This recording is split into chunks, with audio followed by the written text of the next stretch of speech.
मुनि पुंग श्री सुधा सागर जी महाराज के बहुचर्चित कार्यक्रम जिज्ञासा समाधान के पुण्यार्चक हैं आभा विनय जैन, मैत्री विवेक जैन, बेबी अविष्का जैन, पुत्री दामाद Ayushi Sambhav Jain Delhi, web tex fabric private limited Ahmedabad Gujarat.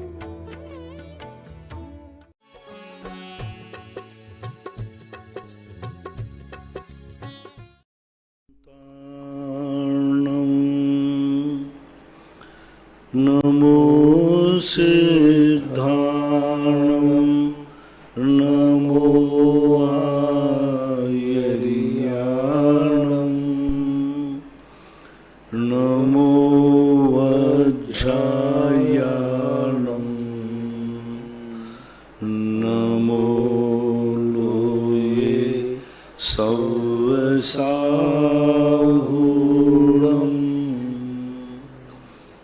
पंच परमेष्टि भगवान की जय हो। आचार्य श्री गुरुवर कुंद कुंद महाराज की जय हो। आचार्य श्री गुरुवर विद्यासागर महाराज की जय हो। परम पूज्य निर्यापक मुनि श्री 108 सुधा सागर जी महाराज की जय हो। परम पूज्य मुनि श्री निष्कम सागर जी महाराज की जय। आस्था से श्रीमती चंदा डॉक्टर मगन जैन की जिज्ञासा है, पूज्य गुरुवर के चरणों में कोटिशः नमोस्तु। महाराज श्री, मेरी जिज्ञासा है कि गणधरों की रिद्धियों का सद्भाव कैसे जाना जा सकता है। श्री धवलाजी में मैं गणहर देव सुजत्तारी बुद्धियो अणमहा, अर्थात गणधर देवों की 4 बुद्धियां होती हैं, इसके बिना उनके 12 अंगों की उत्पत्ति नहीं हो सकती। कृपया करें कर एवं बुद्धि कौन सी एवं विस्तार समझाने कृपा। यह जो युक्ति है मात्र गणधर परमेष्टियों में ही लगाना चाहिए, सामान्य रूप से युक्ति नहीं लगेगी। यहाँ 4 बुद्धि का अर्थ है मति ज्ञान, शुद्ध ज्ञान, अवध ज्ञान और मनःपरय ज्ञान। ये 4 ज्ञान पहले प्रकट होते हैं गणधर परमेष्टि को, तभी वो द्वादशांग के ज्ञाता बनते हैं। लेकिन यह कथन सब शुद्ध केवलियों पर लागू नहीं होगा, क्योंकि मनःपरय ज्ञान और अवध ज्ञान के बिना भी द्वादशांग का ज्ञान पाया जाता है। पंचम काल में 5 शुद्ध केवली हुए, उन 5 शुद्ध केवलियों के पास ना तो अवध ज्ञान था और ना मनःपरय ज्ञान था, फिर भी द्वादशांग का ज्ञान तो था ही। इसलिए यह गणधरों के प्रति एक विशेष प्रकार का हुआ कि गणधर को 4 ज्ञान होना अनिवार्य ही है, और 4 ज्ञान के बाद फिर जो द्वादशांग का ज्ञान है, इस बात की चर्चा वहाँ की गई। कोटा से स्नेहा जैन की जिज्ञासा है, पूज्य महाराज श्री के चरणों में त्रिवार नमोस्तु। महाराज श्री, मेरी जिज्ञासा है कि राजा श्रेणिक चरित्र में यह वर्णन आया है कि रानी चेलना महाराज जी से कहती है कि 3 गुप्ती के धारक महाराज हमारे राजमहल में आकर आहार ग्रहण करें। तो तीनों महाराज 2 अंगुली उठाकर इशारा करते हैं, तो रानी चेलना समझ जाती है कि महाराज 3 गुप्ती धारक नहीं है। तो महाराज जी, इन तीनों महाराज जी को कौन कौन सी गुप्ती प्राप्त नहीं हुई थी, इसका क्या कारण था? अब देखो क्या है कि ये वो अपवाद मार्ग है, विशेष संकट की घड़ी थी। मुनिराज आहार के समय क्यों बताएंगे कि मेरा आहार के इतनी बुद्धियां हैं, और चेलना पड़गाने वाला क्यों पूछेगा कि इतनी ताकत हो तो मेरे आहार करवे आओ। है कोई श्रावक की ताकत कि महाराज जी पहले तत्वार सूत कंठस्थ हो तो हम आहार देंगे समय सार ये कंठस्थ हो तो हम आहार देंगे, तुम इतने उपवास करो तो आहार देंगे। एक अपवाद था, एक बहुत संघर्ष का समय था। उस समय अपवाद है। उन महाराजों के पास किसी के बाद वचन गुप्ती नहीं थी, किसी के बाद मनोगुप्ती नहीं थी। तो ये होती हैं गुप्तियों का अर्थ होता है एक प्रकार की विशेष प्रकार की शक्ति, सहन करने की शक्ति। अब मनोगुप्ती जो समय चौथा काल था, हो सकता है वहाँ गुप्तियों का अर्थ रिद्धियों से भी हो सकता है गुप्ती जैसे कही जाती है कि मन को कभी चंचल नहीं होने देना, वचन को कभी चंचल नहीं होने देना। बोल पड़े, मौन लिया था, मैं बोलूँगा नहीं, लेकिन इतनी वेदना हुई कि मुंह से चीख निकल गई, वचन गुप्ती भंग हो गई। नियम किया था कि हम बिल्कुल शरीर बैठ करके स्तंभ होकर के बैठूंगा, बिल्कुल भी नहीं हिलूंगा, लेकिन कोई ऐसा कष्ट आया कि शरीर हिल गया, ऐसा इतना भी हिल गया तो काय गुप्ती खत्म हो गई। इसी प्रकार मन में हमने कहा, सोचा था कि हम अपने मन को एकाग्र करेंगे, मन चंचल हो गया, बाहर चला गया, मनोगुप्ती टूट गई। तो इस प्रकार की ये तीनों गुप्तियां एक साथ किसी को होना बहुत महानता का प्रतीक है। यूएसए से मंजू जैन की जिज्ञासा है, पूज्य महाराज श्री के चरणों में त्रिवार नमोस्तु। महाराज श्री मेरी जिज्ञासा है कि हम माला फेरते हैं तो उसमें 108 मोती को होते हैं और कहा जाता है कि 9, 18, 27, 54 और 108 बारी नमोकार मंत्र पढ़ना चाहिए। इनके कारण कोई विशेष कारण है क्या? कृपया समाधान। सबका अलग अलग प्रायश्चित है, अलग अलग शुद्धिकरण है। 9 बार का अलग महत्व है, 27 का अलग है, 25 का अलग है, 54 का अलग है, सबका अलग अलग है। हालांकि गृहस्थों के जीवन के संबंध में इस प्रकार का कोई उल्लेख जैन शास्त्रों में नहीं पाया गया।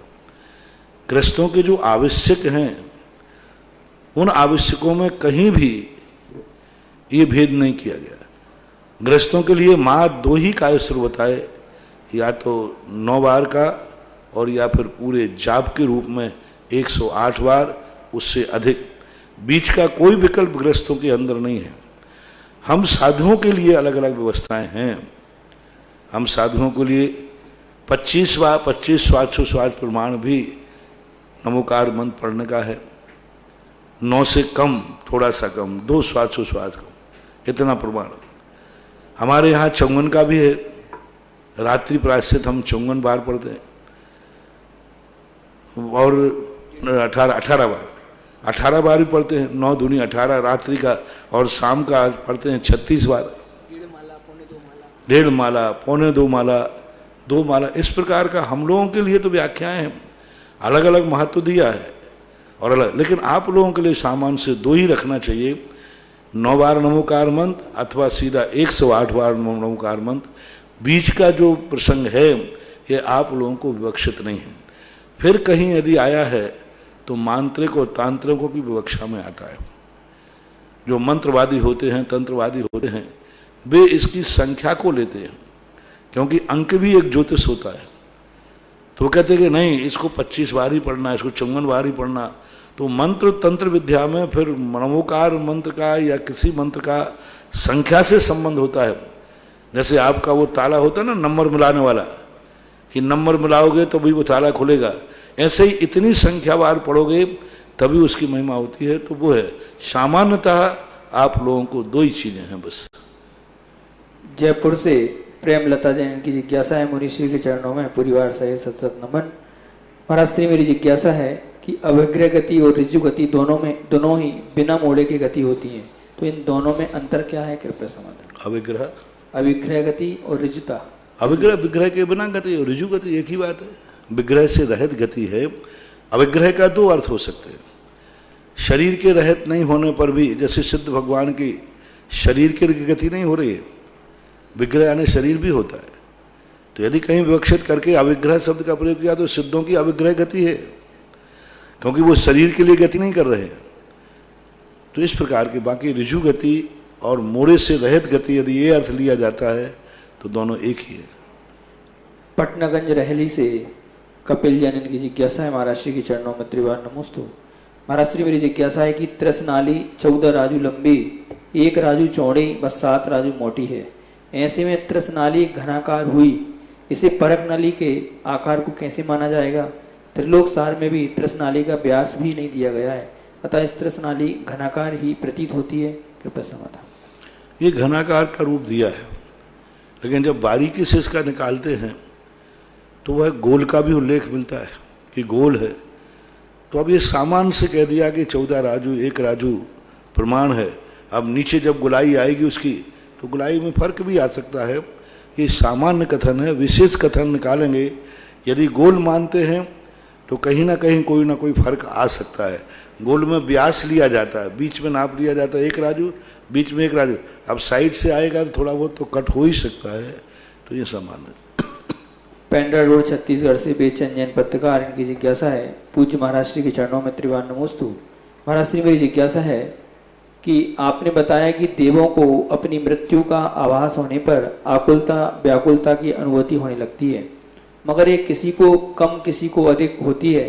12वें स्वर्ग में कम से कम देवों को अधिक व्याकुलता होती है, क्योंकि वे एक इंद्रिय आदि गति में जा सकते हैं, किंतु 12वें स्वर्ग से ऊपर के देवों की व्याकुलता कम होती है, क्योंकि वे त्रियंच सहित संगी पंचेंद्रिय और मनुष्य गति पा सकते हैं। महाराज जी, मेरी जिज्ञासा है कि क्या मनुष्य गति को 12वें स्वर्ग से नीचे के देव भी पा सकते हैं?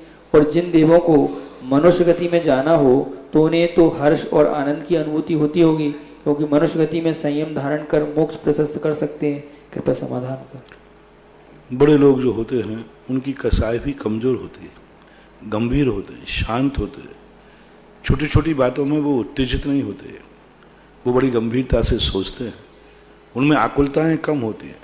और वहाँ के लीशाएँ इतनी शुभ हैं, 12वें स्वर्ग के शुक्ल सा होने से उनके परिणामों में ज़्यादा क्लेश नहीं आता।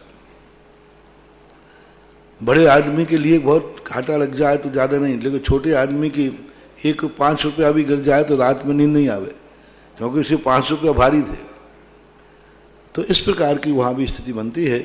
नीचे के देवता मनुष्य नहीं बन सकते सो बात नहीं है, ऊपर के देवता एक इंद्री नहीं बनेंगे ये बात है, और ऊपर के देवता त्रियंश नहीं बनेंगे ये बात है।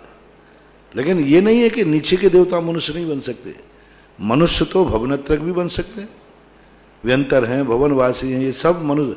और जितने सम्यक दृष्टि हैं वे तो सम्यक दर्शन के आसात आएंगे तो नियम से मनुष्य ही बनेंगे, और जो मिथ्या दृष्टि हैं वे भी माँ के मनुष्य बन सकते हैं।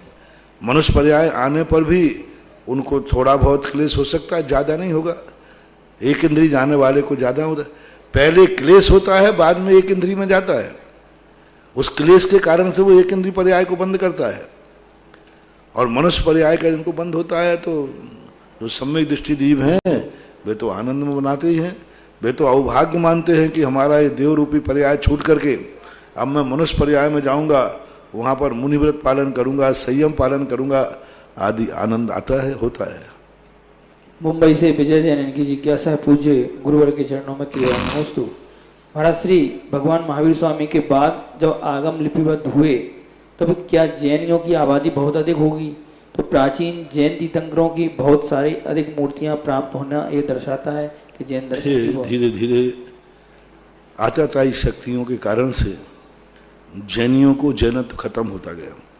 राज्य के राज्य कभी आताताई बैठ गए, क्योंकि जैन राजाओं की पंचम काल में स्थिति कम बनी, तो जो जिस धर्म का मानने वाला रहता था दूसरे धर्म का वो नाश कर देता था और प्रजा को परिवर्तित होना पड़ता था। इसलिए ऐसी स्थितियां बनी, जनसंख्या बहुत ज़्यादा थी, बहुत ज़्यादा थी। कनाडा से दिव्या जैन की जिज्ञासा है, पूज्य महाराज श्री के चरणों में नमोस्तु। महाराज श्री आदि पुराण का स्वाध्याय हम लोग कर रहे हैं, उसमें 53 क्रियाएं बताई गई हैं। इनमें पहली क्रिया है गर्भान्वयन। तो महाराज जी ये गर्भ की जो क्रियाएं रहती हैं वो कैसी रहती हैं, इसे थोड़ा समझाने की कृपा करें। अब गर्भान्वय क्रियाएं हैं, गर्भान्वय के संस्कार रूप क्रियाएं हैं, भावना रूप क्रियाएं हैं, भक्ति रूप क्रियाएं हैं, उस बालक को संस्कार रूप क्रियाएं हैं। बस इतनी है, बाकी विस्तार से वहीं पढ़िए, समझिए। चरगवां से प्रबल जन की जिज्ञासा है, पूज्य महाराज श्री के चरणों में त्रिवार नमोस्तु। महाराज श्री नामकर्म की 3 प्रकृति दुर्भग अनादि मतलब कांति से रहित आयुष कीर्ति प्रकृति को चतुर्थ गुणस्थान का उदय बताया है, तो क्या 5वें या ऊपर के गुणस्थान में ये क्यों नहीं रहती होती? इनकी बंध की प्रकृति है, उसके बाद बंध इसलिए नहीं होता क्योंकि व्यक्ति दोनों यशस कीर्ति का बंध इसलिए का जरूरत नहीं है क्योंकि वो यश चाहते ही नहीं। व्रत लेने के बाद व्यक्ति के यश लेने के भाव नहीं होते, वो नहीं चाहता कि मेरी ख्याति फैले, मेरी यश फैले, मेरा इस प्रकार का हो। तो उस प्रकार का यश ख्याति पूजा लाभ के लिए, यश फैलाने के लिए यदि वास्तविक रूप से भावलिंगी मुनि है तो उसके मन में कभी ये भाव नहीं आएगा मेरा यश फैले, मेरी ख्याति फैले, मेरा तो नाम ही नहीं हो रहा है, यहाँ मेरे लिए कौन पूछ रहा है, मैं क्या करूँ। तो ऐसा परिणाम भावलिंगी में नहीं आता, उसके मन में परिणाम ही नहीं आता कि मेरी ख्याति फैले, मेरा यश फैले। वो तो ये देखता है कि मेरी साधना, मेरा व्रत पढ़ना चाहिए। ऐसा ही देश व्रत लेते ही उसके मन में ऐसे परिणाम नहीं आते ख्याति पूजा के लाभ के। यदि ख्याति पूजा लाभ का भाव आ रहा है, यश फैलाने का भाव आ रहा है, अपयश से बचना और यश फैलाने में अंतर है। वृत्ति, त्यागी वृत्ति, मुनिराज अपयश से तो बचेंगे, लेकिन यश की कामना नहीं करेंगे। यश की कामना नहीं करेंगे कि मेरा यश फैल जाए।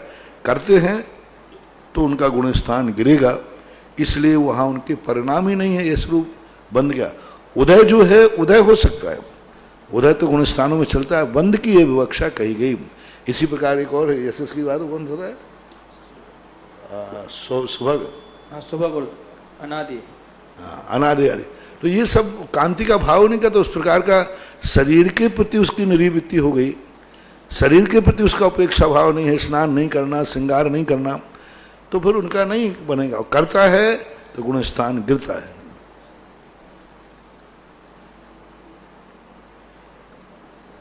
एक जिज्ञासा है महाराज श्री आष्टा से श्रीमती सोनू प्रकाश जैन की जिज्ञासा है। पूज्य गुरुवर के चरणों में त्रिवार नमोस्तु। महाराज श्री हमारी जिज्ञासा है कि जब स्त्रियों को मोक्ष नहीं होता तो फिर आरिकाओं के ये महाव्रत का आरोपण किया जाता है, तो फिर वो क्यों किया जाता है, कृपया समाधान। उपचार से महावृत्ति है। उपचार का अर्थ होता है भावनात्मक, क्रियात्मक नहीं है, द्रव्यात्मक नहीं है, लेकिन उसके व्रत जो है उससे आगे नहीं है। देश व्रत किसे कहा जाता है, महाव्रत किसे कहा जाता है, जिस पर्याय में जहाँ पर जितना बढ़ा जा सकता है वो उतनी बढ़ने को तैयार है। अब आगम की आज्ञा है कि आगम ने कहा कि नहीं, तुम दिगंबरत तो धारण नहीं कर सकते, इसलिए उपचार महावृत्ति है नहीं, गुणस्थान उनका पंचम ही रहेगा। उपचार से कहने का अर्थ है कि भावनात्मक उनके व्रत हैं। मोक्ष की जहाँ तक बात है तो मोक्ष तो बहुत आगे की चीज़ है। वो स्त्री पर्याय में उस प्रकार की विशुद्धि द्रव्य परिग्रह ही नहीं छोड़ पा रही है, तो भाव परिग्रह तो कैसे छूटेगा, इसलिए मोक्ष तो है ही नहीं। इंदौर से डॉक्टर मिश्री लाल नरेंद्र जैन मिश्री लाल गंगवाल इनकी जिज्ञासा है। पूज्य गुरुवर के चरणों में त्रिवार नमोस्तु।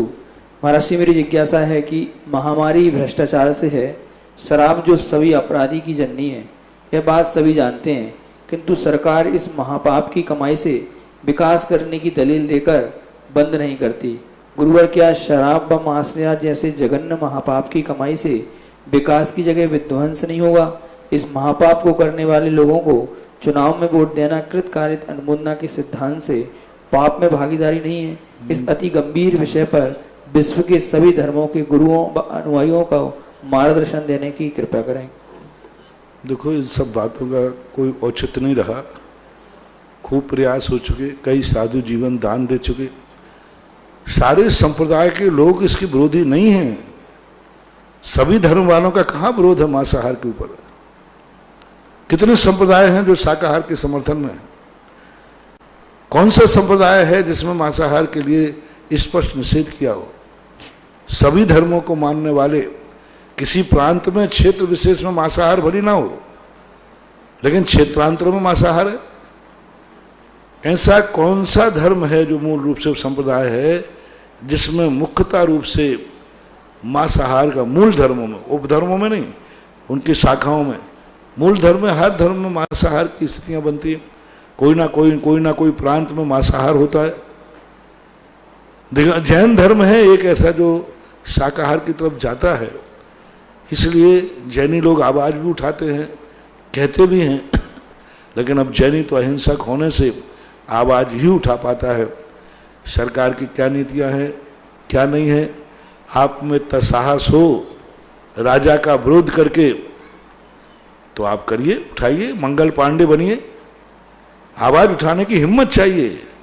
माइक पे प्रश्न बोलने से और हम माइक पे चिल्ला देने से कुछ होने जाने वाला नहीं है। इनसे कुछ भी हल नहीं होने वाले। ये तो खूब उठ गए, खूब प्रयास कर लिया। मांस निर्यात के संबंध में हमारे पूरे संघ ने, आचार्य महाराज ने कितना प्रयास किया, कितनी आवाजें उठाई, नेताओं को कितना कहा, क्या उसका लाभ मिला?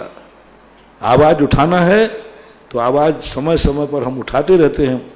बाकी इन सब चीज़ों पर सरकार को सोचने के लिए बहुत कुछ, अब इतनी आगे सरकार बढ़ गए हैं, इतने आगे व्यक्ति उलझ गए हैं विश्वीकरण की नीति कारण से। अब विनाश के बिना सुधार संभव नहीं है। राजनीतिक स्तर पर, एक राष्ट्रीय स्तर से इतने परिवेश बन रहे हैं, आज कोई भी देश मांस निर्यात को बंद करने की सोच नहीं सकता।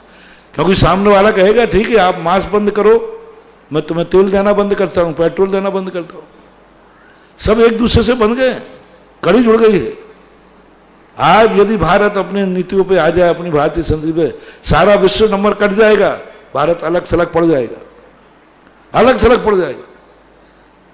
आज जानते हुए भी दूसरे देश का विरोध नहीं कर पा रहा, जानते हुए, क्योंकि सब एक दूसरे से कहीं ना कहीं कड़ी से जुड़े हैं। यदि एक व्यक्ति खिसकता है तो हजारों की हानियों की स्थिति बनती है। तो आज विश्वीकरण की नीति में हर देश एक दूसरे से ऐसा बंधा है कि वह अपने मूल नीतियों को स्वतंत्र रूप से पालन करने में मजबूर हो गया। अब इसका तो एक ही हल है, एक बार विनाश, एक बार संपूर्ण विनाश होगा, फिर नई सृष्टि की उत्पाद होगी। दुर्योधन कहता है मैं कभी भी अच्छी नीति का पक्षधर नहीं, पहले तो हमारे लिए पूरा समूल नाश करो, पूरा विनाश के बाद ही पांडव फिर नया सृष्टि का निर्माण कर सके। देखो अंत तक जब अकेला दुर्योधन भी जिंदा बचा तब भी शांति का प्रस्ताव किसी ने प्रस्तावित नहीं किया। जब पाप चरम सीमा पर पहुंच जाता है तो विनाश के बाद ही थमता है, समझौते से नहीं थमता। समझौते से समझ जाता है तो महाभारत ही क्यों होता है। इसलिए आज दुनिया साधुओं की बात, धर्म की बात समझना भी चाहे तो मजबूर है, समझना भी चाहे तो इतनी मजबूर है कि वो नहीं समझ सकती, लागू करना भी चाहे तो लागू करना चाहे तो नहीं कर सकते। बहुत कार्य वो लागू, अपन को नीचे बैठ के ऐसा दिखता है, लेकिन जब वहां पहुंच जाते हैं तो वहां उनकी जो चारों तरफ से मजबूरियां दिखती हैं वे नहीं कर पाते। उसका तो बस एक ही निर्णय है, हमारे शास्त्रों ने एक ही घोषणा की है, पंचम काल में सारे अनर्थ चरम सीमा पर पहुंचे, पिक पर पहुंचेंगे और अंत में एक विनाश होगा और विनाश के बाद फिर नई सृष्टि का निर्माण होगा, वो सुनहला होगा। वासी से ललित जनन की जिज्ञासा है, पूज्य महाराज श्री के चरणों में नमोस्तु। महाराज श्री अरिहंत भगवान के कितने प्राण होते हैं, कृपया कौन कौन से होते हैं, इनके नाम से बताने के। भगवान के जो प्राण हैं सामान्य रूप से लगा लो, काय हैं, मन वचन काय, योग उनका है, श्वासोश्वास है, आयु प्राण है, इस प्रकार के उनके प्राण बनते हैं। अब वचन योग में भी मानते हैं उनके कुछ प्राण तो औपचारिक रूप से बनते हैं। 10 प्राण होते हैं तो 10 प्राणों में उनके 5 प्राण तो स्पष्ट रूप से बन ही रहे हैं, 3 तो मन वचन काय के बल की अपेक्षा, श्वासोश्वास, आयु, अब कौन सा रह गया। 5 इंद्रियां थे, इंद्रियां तो वहां 5 है नहीं, इस प्रकार। और ये तिक्काले चतुपाणा, ये वो तिक्काले चतुपाणा का अर्थ यही होता है कि 4 प्राण तो कम से कम संसारी जीवों में होते ही हैं। एक तो इंद्रिय होती है, संसार की दृष्टि से इंद्रिय कम से कम एक इंद्रिय तो होगी, और एक बल होता है नियम से, और एक आयु होता है नियम से, और श्वासोश्वास होता है। ये तिक्काले जो 4 प्राण हैं ये तो संसारी सामान्य जीवों के कम से कम 4 हैं, तो वहां अरहंतों के तो 4 से ज्यादा ही हो रहे हैं ना। देवास से प्रीति शैलेंद्र जैन की जिज्ञासा है, पूज्य गुरुवर के चरणों में त्रिवार नमोस्तु। महाराज से मेरी जिज्ञासा है कि आदि पुराण जी ग्रंथ में 11वें पर्व के अंतिम 222वें श्लोक में तीर्थंकर पद प्राप्त करने वाले वज्रनाभि ने शम दम और यम की विशुद्धि के लिए आलस रहित होकर श्री जैन देव की कल्याण करने वाली आज्ञा का चिंतन किया था। क्या? शम दम यम विशुद्धि के लिए आलस रहित होकर श्री जिनेन्द्र भगवान की कल्याण करने वाली आज्ञा का चिंतन किया, कल्याणकारी। तो यहाँ पर पूछ रहे हैं कि गुरुवर यहाँ पर शम दम यम का अर्थ क्या होता है, कृपया। सम यानी समता, दम आने इंद्रियों का दमन, मतलब उस संकल्पताओं को लेकर के, यम आने होता है नियम, संकल्प। सम पहले तो समता भाव, फिर बुरे विचारों को रोकना दम कहलाता है। अपना मन, अपनी इंद्रियां जो गलत कार्य के लिए जाती हैं उन पर कंट्रोल करना, और यम कहलाता है आगे बढ़ने का, दृढ़ता के साथ आगे बढ़ना, संकल्प के साथ आगे बढ़ना, उसको बोलते हैं ऐसा। आष्टा से चंदा डॉक्टर मगनजन, इनकी जिज्ञासा है पूज्य महाराज श्री के चरणों में त्रिवार नमोस्तु। तत्वार सूत्र जी के पंचम अध्याय के सूत्र क्रमांक 34-35 में न जगन्य गुणानाम, गुण शब्द का अर्थ यहाँ पर क्या लिया है एवं कौन से जगन्य परमाणुओं का कौन कौन से पुद्गल परमाणुओं के साथ बंध नहीं होता। गुण साम्य सदृशानाम, गुणों की समानता होने पर सदृश गुणों वाले का बंध होता है या नहीं। गुण साम्य और सदृशानाम का क्या अर्थ है, कृपया विस्तार से। पूज्यवर पूज्यपाद स्वामी ने श्री सर्वार सिद्धि के अंदर इस बात का खुलासा किया, अन्य आचार्यों ने भी लिया। इसमें दो मत हैं। एक मत मानता है विसदृश में ही बंध होता है, दो अधिक में ही बंध होगा। लेकिन ये मत भी मिलता है कि सादृश में भी बंध होता है, समान गुण वालों में भी बंध होता है। तो इस प्रकार, लेकिन दो अधिक गुण, गुण का अर्थ होता है जैसे चार गुण, इसमें स्पर्श रस गंध वर्ण। तो इसमें जो यहाँ बंध की व्याख्या है वो स्निग्ध गुणों से संबंध रखता है, रूक्ष और स्निग्ध। वर्ण का तो बंध से कोई विकल्प है नहीं। वर्ण में भी आएगा, कलर में यदि दो गुण अधिक हैं तो वह कलर अपन को देखने में आएगा, और दो गुण कम है तो कम देखने में आएगा। यहाँ गुण का अर्थ है पावर, उसकी पावर शक्ति, क्योंकि चारों में तो चारों गुण तो सदा उदय में रहते हैं। जितने भी पुद्गल हैं उनमें एक स्पर्श हमेशा उदय में रहेगा, एक गंध हमेशा उदय में रहेगा, एक वर्ण उदय में रहेगा और एक स्पर्श रहेगा। स्पर्श दो रहते हैं। तो इस प्रकार का वर्ण स्पर्श रस गंध वर्ण ये तो सदा उदय में है। अधिक का अर्थ यहाँ ये मत लेना कि चार गुण में से एक के 6 गुण हो जाए, एक के 2 गुण रह जाएं, ऐसा नहीं है। गुण का अर्थ यहाँ पर उनकी पावर शक्ति, परिणमन, परिणाम को भी गुण कहते हैं। तो स्निग्ध गुण 2 पावर वाला ज़्यादा है, किसी का रूक्ष गुण 2 पावर ज़्यादा है। तो यहाँ गुण का रहना पावर, गुण का रहना परिणमन, गुण का रहना उसका परिणाम, कितना पावरफुल परिणाम है, तो परिणाम को भी यहाँ गुण रूप में कहा गया है। परम पूज्य श्री के चरणों में देश विदेश के सभी श्रोताओं की ओर से जो जिनवाणी चैनल के माध्यम से आज का जिज्ञासा का समाधान देख रहे हैं, कोटिशः नमोस्तु नमोस्तु नमोस्तु गुरुवर। महाराज श्री आपके आशीर्वाद से तपोदैत्य क्षेत्र पर जो विभिन्न योजनाएं चल रही हैं उनमें बहुत सारे भक्तों ने अपनी भावनाएं, अपनी चंचला लक्ष्मी का सदुपयोग किया है। सबसे पहले बिजोलिया के लिए जो भक्तमर विधान की घोषणा की है, 51,000 रुपए श्री कमल कुमार जी, शकुंतला देवी, जितेंद्र कुमार, सपना, इशिका, संयम राव का परिवार, रेणवाल निवासी, गुवाहाटी निवासी। 51,000 रुपए श्रीमती विमलेश जी, अमित जी, प्रतिभा जी, आरव जैन सेठी परिवार, सी स्कीम जयपुर। आज आरव का जन्म दिवस है और इस अवसर पर इनने एक सहजकूट जिनालय में एक प्रतिमा भी विराजमान करने का सौभाग्य प्राप्त किया है। 1 लाख रुपए की राशि से विमलेश सेठी परिवार, सी स्कीम जयपुर। और 51,000 रुपए की राशि से ही एक भक्तमरिदान श्रीमती सुशीला जैन, डॉक्टर मंजू जैन, श्री अभय जैन, नवीन जैन, श्रीमती अनु जैन, अतुल जैन, श्रीमती प्रीति जैन, यूएसए। और इसी परिवार ने केवल ज्ञान भूमि पर जो केवल ज्ञान मंदिर बनने जा रहा है, उसी परिवार ने आज यहाँ भक्तमर विधान की भी घोषणा की है। तो इस परिवार के लिए आपके दान की पुण्य की अनुमोदना। चांदखेड़ी के लिए एक भक्तमर विधान श्री वीरेंद्र कुमार जी, कमल नयनी, आयुषी, दीप्ति, देवयस, अंसारी रोड, दरियागंज, दिल्ली। और एक भक्तमर विधान श्रीमती चंदा देवी, शरद जी, सुशीला जी, अक्षय जी, श्वेता जी, पाटनी परिवार, महावीर नगर द्वितीय, कोटा। आप सभी के दान पुण्य की अनुमोदना। और स्वर्ण कार्य के लिए 11,000 रुपए की राशि श्रीमती चंपा देवी सोगानी, धर्मपत्नी स्वर्गीय श्री राजेंद्र जी सोगानी, गलता रोड, जयपुर। 11,000 रुपए सुशीला माणकचंद नायक, नायक परिवार, इंदौर। एक कान की बाली अनीता वेद चेची, और ये 2 कान की लड़े गुप्त दान के रूप में प्राप्त हुई है। सभी के दान और पुण्य की अनुमोदना। आज की प्रथम जिज्ञासा रितु जैन, नमोस्तु गुरुवर। महाराज श्री मेरी जिज्ञासा है, श्रुत पंचमी के दिन आपने नियम दिलवाया था कि अपना एक इष्ट ग्रंथ बनाओ। मैंने इष्टोपदेश को अपना इष्ट ग्रंथ बनाया। गुरुवर, इसका पूरा पाठ करना है। अगर कभी कुछ कारण से छूट जाता है या आधा ही पढ़ा जावे तो क्या दोष लगेगा? उस दिन कोई किसी विशेष परिस्थिति में छूटता है तो उसको दूसरे दिन भोजन में कोई एक रस का त्याग कर लेना चाहिए। एक रस का त्याग करने से उसकी स्मृति बनी रहेगी और आगे पाठ करेंगे।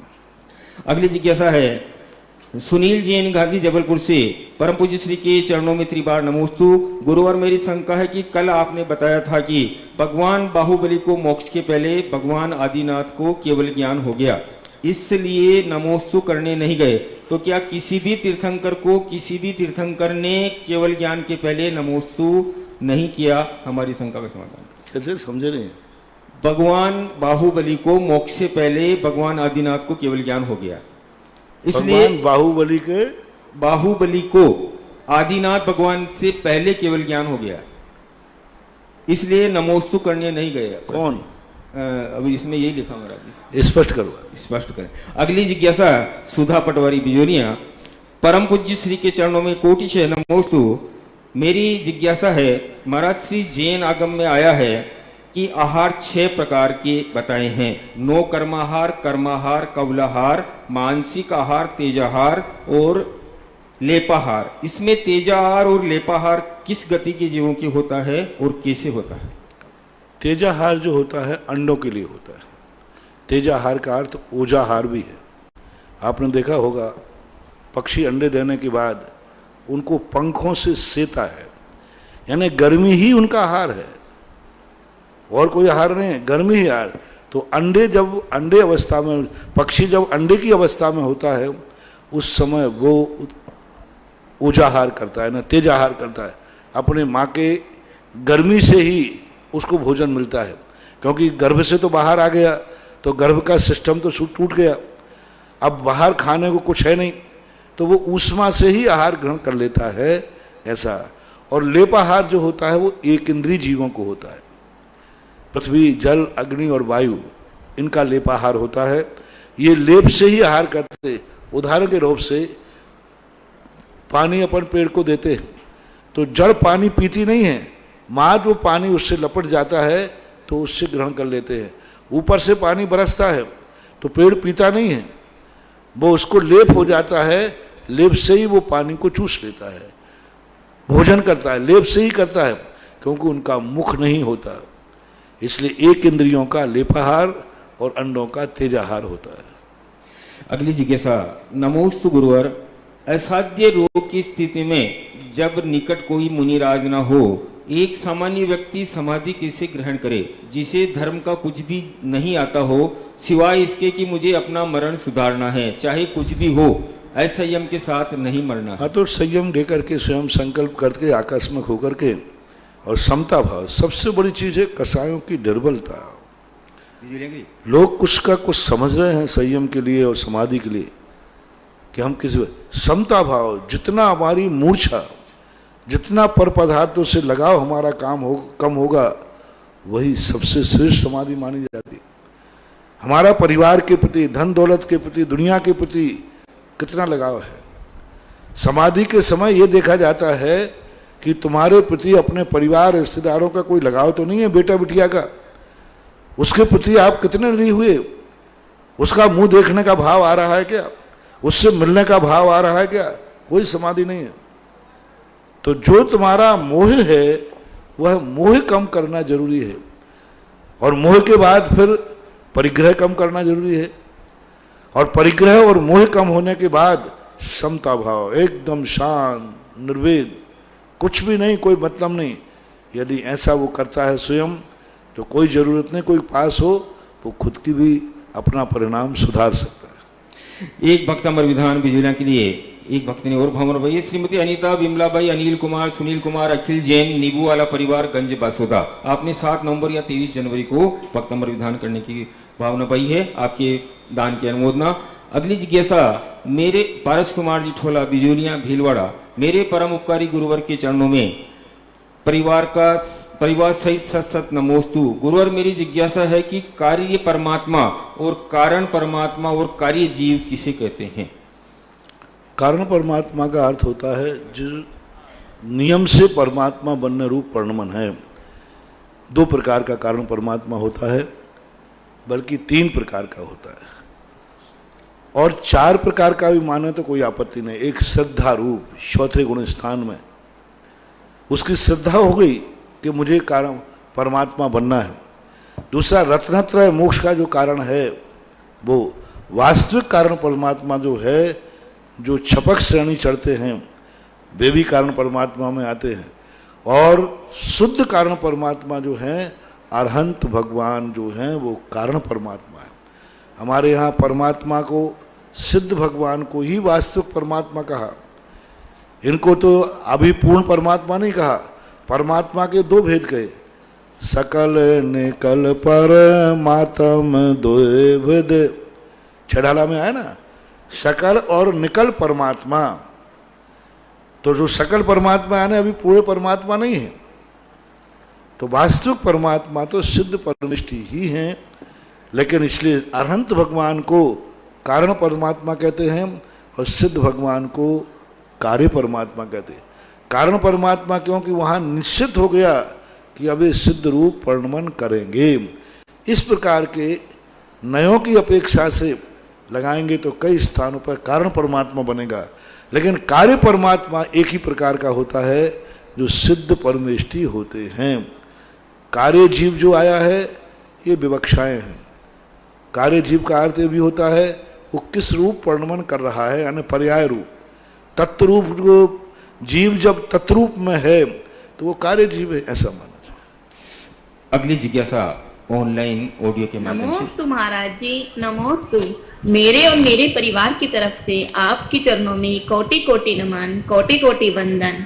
मैं नेहा जैन दिल्ली से बोल रही हूँ। मेरा प्रश्न यह है कि संयोगी गुण स्थान और अयोगी गुण स्थान में आहारक मार्गना किस प्रकार घटित होती है, जबकि परमर्त गुण स्थान में आहारक मार्गना नहीं है, ऐसा क्यों? आहारक मार्गणा अनाहारक मार्गणा को हो सकता है, आहारक मार्गणा तो कहाँ है? आहारक मार्गणा तो छठे गुण स्थान में है, आहार ग्रहण करते हैं। हो सकता है प्रश्न चूक पड़ रही हो, छठे गुण स्थान में अनाहारक मार्गणा नहीं होती। आहार तो ग्रहण करते हैं, आहार मार्गणा तो है। और 13वें गुण स्थान में अनाहारक इसलिए क्योंकि समुद्घात आदि होता है, तो अनाहारक मार्गणा होगी। आहार मार्गणा के लिए किस विवक्षा में आहार मार्गणा नहीं है, इस बात को छठे गुण स्थान में आहार मार्गणा का निषेध किस रूप में किया है, किस रूप में विवक्षा में किया है, ये विचारणी है। प्रश्न को थोड़ा खुलासा करें तो समाधान मिल सकेगा।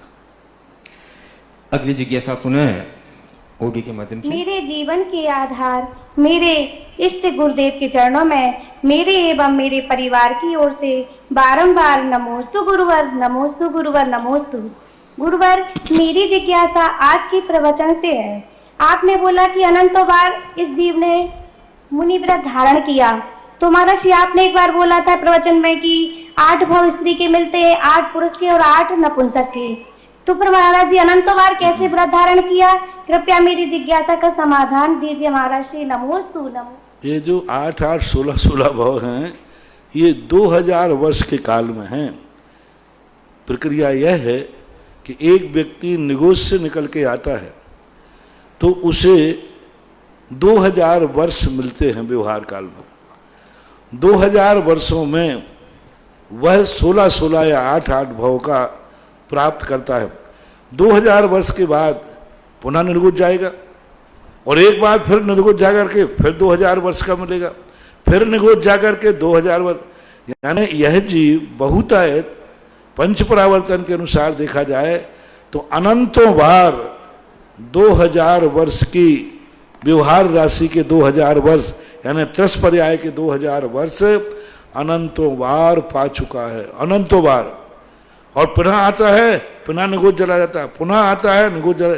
इस अपेक्षा से वो जो 16, 16 भाव हैं वो मात्र पर्याय के 2000 वर्ष के बीच का ही, 2000 सागर वर्ष उसके बीच का है, अनंत काल का नहीं है। अगली जिज्ञासा पुनः ऑडियो के माध्यम से। ललितपुर से शीलचंद जैन अनौरा वालों का गुरुवर को त्रिवार नमोस्तु नमोस्तु नमोस्तु।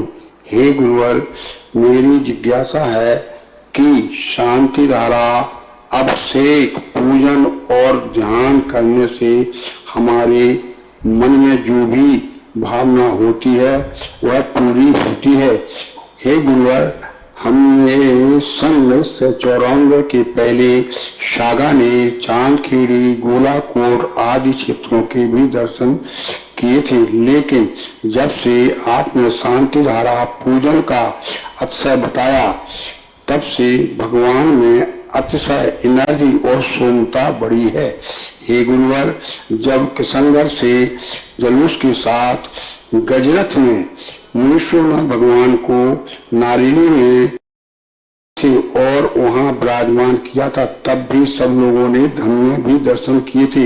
हे भगवान, आज जो भगवान की सौम्यता और अतिशय दिख रहा हुआ उस समय नहीं दिख रहा था। हे गुरुवर, क्या भगवान के ज्यादा लोग दर्शन, पूजन, शांति धारा करने से भगवान का भी अतिशय बढ़ता है? हे गुरुवर, समाधान करें। नमोस्तु नमोस्तु नमोस्तु।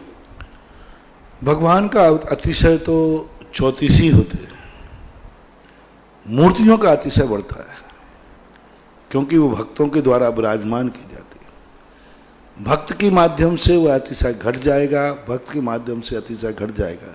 जो साक्षात चैतन्य स्वरूपी भगवान हैं, उनका भक्त से कोई लेना देना नहीं। लेकिन ये मूर्तियां तो आप भक्तों ने बैठा ली हैं।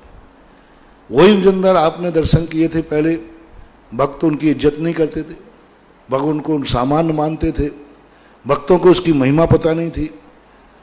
लोग ये मानते थे जैसे एक हीरा है, यदि एक हीरा अज्ञानी व्यक्ति को दिया जाए तो पत्थर मान करके खेलेगा। लेकिन वही हीरा जब बाद में किसी गुरु के जौहरी के द्वारा पता चले कि अरे भाई ये साधारण पत्थर नहीं हीरा है, तो फिर वह हीरा कहाँ बैठेगा? फिर तो वो तिजोरी में जाएगा और उसकी चमक भी बढ़ाएगा। अभी तो कचड़े में फेंक देता था, बच्चे मिट्टी में खेलते थे, हीरा था, चमक रहा था, बच्चे कच्चा पिल्ली खेलते थे, उसको चमकदार होने से धूल में पड़ा था। लेकिन जैसे ही पता चला कि अनमोल हीरा है तो फिर भी मिट्टी में खेलोगे क्या?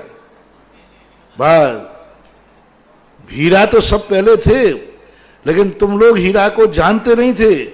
मैंने जौहरी बन करके उन हीरों को बता दिया, आज वो सब चमक गए, अनमोल हो गया। मैंने हीरा नहीं बदला, हीरा वही है, सब कुछ वही है, मात हीरा की पहचान कर ली, पहचान बताई। अभिषेक तो वही है, पहले से भी होता था, लेकिन जब से अभिषेक का जो पहचान बताई कि सफेद में ताकत क्या है, महिमा का ही सब कुछ है। दुनिया में इतने पेड़ पौधे पड़े हैं, सामान घास है, लेकिन वैद्य आके बता दे साहब ये तो औषधि है, ये तो दवाई है, बाकी सब घास है। तो यही सब चीजें थी कि लोग इसको समझ नहीं पा रहे थे, लोग धर्म को छोड़ करके बाहर भागते थे। अब लोगों को समझ में आ गया, और जैसे जैसे तुम उस मूर्ति का सम्मान करोगे उतना उतना मूर्ति में भी एनर्जी बढ़ती है। परस्पर में वो संयोग है, इनका एक दूसरे के पूरक हैं।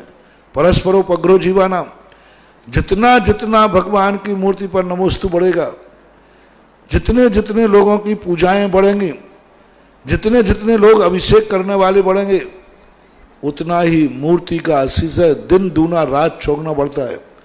और मूर्ति का अतिशय बढ़ेगा तो पूजा करने वालों को भी लाभ दिन दूना रात चौगुना होता है, परस्पर है। तुम मूर्ति का अतिशय बढ़ाओगे, मूर्ति तुम्हारे लिए लाभ देगी, सीधी बात है। इसलिए आज जो अभिषेक और पूजन की महिमा लोग समझ रहे हैं, जान रहे हैं। और ऐसे ही नहीं कि मैंने मेरे कहने पर नहीं माना, तुम बनिया लोग हो, अरे तुम ऐसे सीधे मान जाओ तो तुम पारसनाथ के महावीर स्वामी के पहले के शिष्य कहलाओगे। पहले के लोग तो गुरु ने कह दिया तो है, तुम लोग तो बनिया हो, सैंपल भरते हो, सैंपल। हाँ, मेरे कहने पर एकदम आंख बंद की, अब तो मानने लगे हो।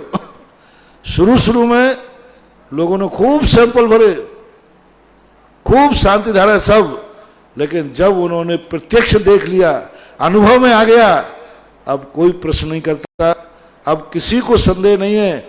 अब तो एक ही बात सोचते हैं, महाराज ने कहा है वह सही ही है। पहले नहीं सोचते थे, पहले तो सब पूछते थे महाराज जी आपने कहा, किस बल पे कहा, कैसे जाना आपसे। अब आजकल कोई ज्यादा मेरे से कुतर्क मुतर्क नहीं करता, वो कहता बाबा जी आपने कह दिया, बस समय प्रमाण है क्योंकि लोगों का विश्वास हो गया है। लोगों ने इतने सैंपल भर चुके हैं कि एक भी सैंपल आज तक कभी फेल नहीं हुआ, एक भी सैंपल फेल नहीं हुआ। यदि जिस विधि से बताते हैं लोग, जब सैंपल फेल नहीं होते हैं तो बाजार में चर्चा तो आती है कि भाई उस दुकान का सैंपल कभी फेल नहीं होता, तो फिर लोग भी लेने आ जाते। ऐसे ऐसे लोग भी अभी जो इसी कोरोना के संबंध में, ऐसे ऐसे लोग जो शांति धारा पर विश्वास नहीं करते थे, अभिषेक पर विश्वास नहीं करते थे, मेरे ऊपर विश्वास नहीं करते थे। महाराज जी तो कहते हैं, महाराज तो इस कारण से मंदिरों को पैसा इकट्ठा कराते हैं, महाराज तो ये महिमा गाते हैं, महाराज का तो ये ऐसी बातें करते थे। जब उनके ऊपर बीती और बीतते हुए उनको कोई रास्ता नहीं दिखा, तब किसी ने कह दिया देखो अब कोई रास्ता तो है ही नहीं, एक बार महाराज को ही अपना लो। तो उन्होंने शांति धारा कराई और ऐसी घटना घटी कि जो कभी होने की संभावना ही नहीं थी, अप्रत्याशित रूप से वो सब ठीक हो गए। आज जो मेरा विरोध करते थे वो भी कहने लगे महाराज की बात में सत्यता है और शांति धारा में भी दम है, अभिषेक में भी दम है, और उन्होंने अभी तक जो पहले बुरे भाव किए उसका प्रायश्चित भी मांगा है, प्रायश्चित भी लिया है। हमें प्रायश्चित दो। मैंने शांति धारा की बुराई की, मैंने आपकी बुराई की, आप जो महिमा गाते हो उसकी मजाक उड़ाई, लेकिन आज हमने प्रैक्टिकल करके देख लिया कि यह बातें महाराज की उतनी ही सत्य हैं जितना सूरज में प्रकाश सत्य है। ऐसे कई लोगों को अभी इसी कोरोना टाइम में, इसी के समय ऐसी स्थिति घटनी, बहुत सारे लोगों का विश्वास बढ़ गया क्योंकि उनने सामने लाभ देखे हैं। तो कई लोग, क्या होता है, दो प्रकार के बालक होते हैं। एक बालक से कहो कि बेटा ये दीपक को छूना मत, हो तत्ता है, तो सीधा साधा बालक तो मान जाता है।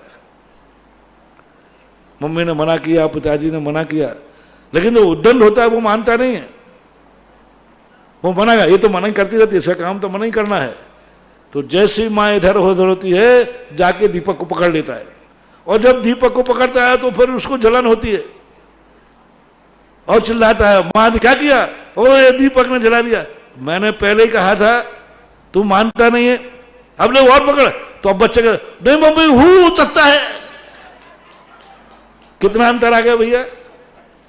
पहले माँ ने कहा था बेटा तत्ता है, सो माना नहीं, अब वो स्वयं कह रहा हूं माँ तत्ता है। तो दो प्रकार के भगत होते हैं संसार में।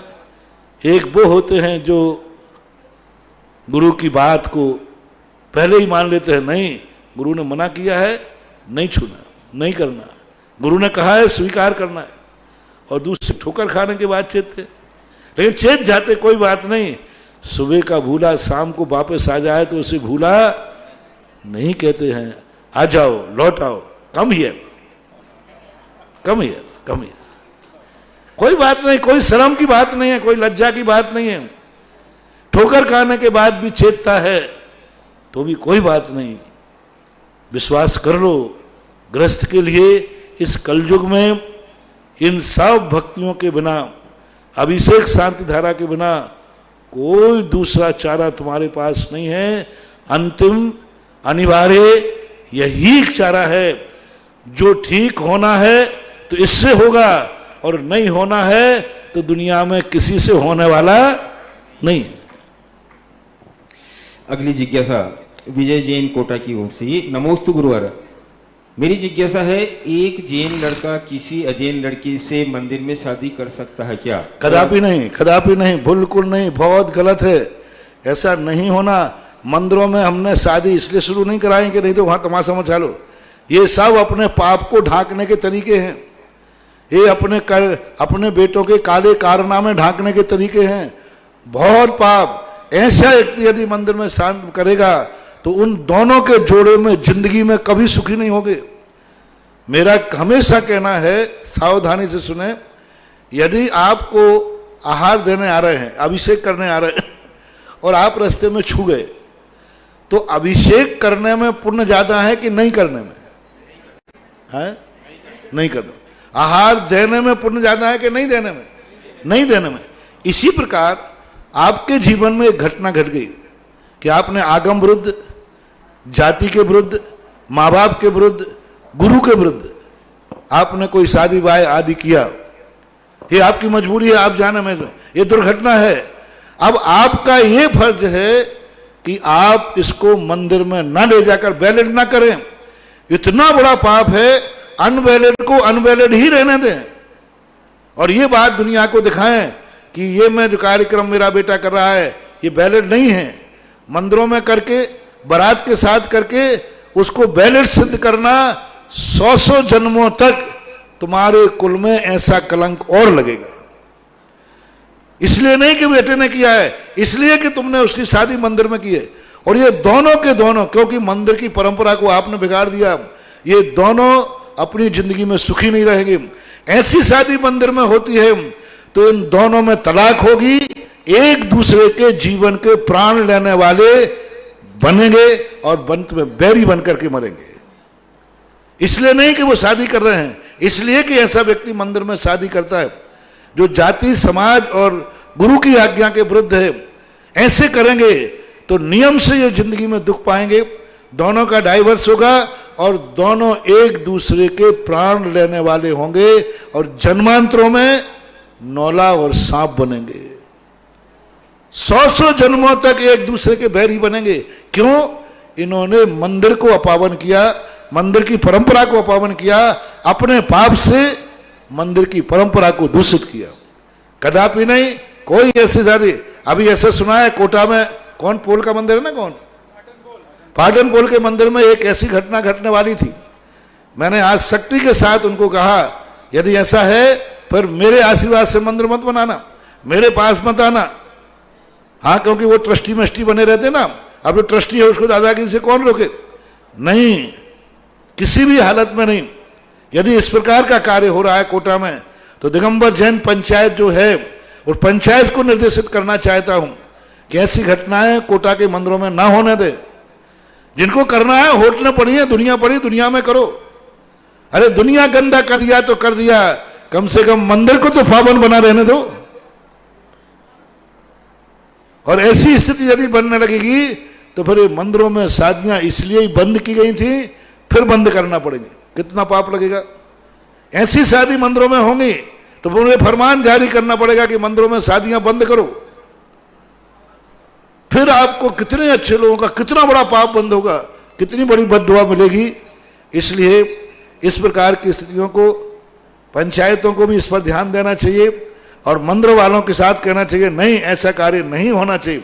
और मंदिर कमेटियों से भी कहना है कि तुम जितने ट्रस्टी हैं, यदि ऐसा कार्य मंदिर में करने देते हैं तो ट्रस्टियों की दुर्गति निश्चित है, क्योंकि उन्होंने मंदिर को इस प्रकार से गलत कार्य किया। बिल्कुल नहीं करना, किसी भी हालत में नहीं करना। कोई भी हो, सारी समाज को एकजुट होकर के विरोध करना चाहिए। अगली जिज्ञासा जम्बू जैन बिजूनिया। नमोस्तु महाराज। गुरुवर, धर्म, धर्मी और धार्मिक, इन शब्दों को सरल भाषा में उदाहरण से कैसे समझें, मार्गदर्शन करें। धर्म का अर्थ अनेक अनेक प्रकार के धर्म हैं। रत्नत्रय भी धर्म है, दया भी धर्म है, रत्नत्रय भी धर्म है, वस्तु स्वभाव भी धर्म है। धर्म एक कारण रूप होता है और एक कार्य रूप होता है। कार्य रूप जो धर्म होता है वो तो लक्ष्य परमार्थ रूप है।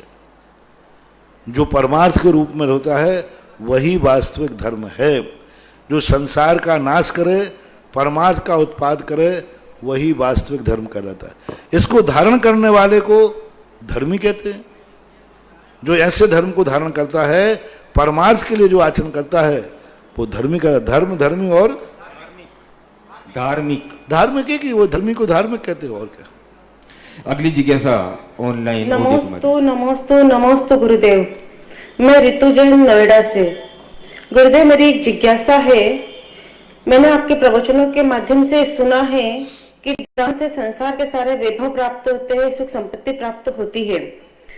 मैं ये जानना चाहती हूँ कि क्या दान के निमित्त से हमारे पापों का क्षय भी होता है, और अगर होता है तो दान से कौन कौन से पापों का क्षय हो सकता है? क्या निहत्ति निकाचित कर्म पापों का क्षय भी दान से संभव है? कृपया शंका का समाधान करें। जैन दर्शन की हर क्रिया पापों के क्षय के लिए ही होती है। दान देने वाला व्यक्ति सबसे पहले तो अंतराय कर्म का नाश करता है। सबसे पहले अंतराय कर्म, जो व्यक्ति दान देता है उसका जो अंतराय कर्म रूपी पाप कर्म है उस पाप का क्षय होता है। जितना आहार दान दे रहा है तो आहार दान संबंधी अंतराय कर्म नष्ट होगा, जिस संबंधी वो दे रहा है वो अंतराय कर्म। दूसरा, अंतराय कर्म जब नष्ट होता है तो साता वेदनी कर्म का आश्रय होता है, यानी असाता का परिहार होता है। और असाता का जब परिहार होता है तो दान में हमेशा विनय से दिया जाता है, तो नीच गोत्र का भाव होता है। तो नीच गोत्र रूपी पाप का भाव, असाता वेदनी का भाव और अंतराय जो 5 पाप रूप हैं इनका भाव होता है। और इनके करने के बाद फिर ज्ञानावरणी दर्शनावरणी का भी क्षय उपशम बढ़ता है, क्योंकि दान देने वाले व्यक्ति का ज्ञानांतराय ज्ञानावरणी कर्म का क्षय उपशम, और क्योंकि वो ज्ञान दान देगा तो ज्ञानावरणी कर्म का क्षय उपशम बढ़ेगा। दूसरों के भगवान के दर्शन करेगा, दर्शन आदि करेगा, भक्ति करेगा तो उसके दर्शनावरणी कर्म का क्षय उपशम बढ़ेगा। तो सारे जितने पाप कर्म हैं वे सब के सब नियम से कभी अनुभाग की अपेक्षा कम होंगे, कभी स्थिति की अपेक्षा कम होंगे, और पूर्व में बांधे हुए हैं उनका भी कम होगा। ऐसा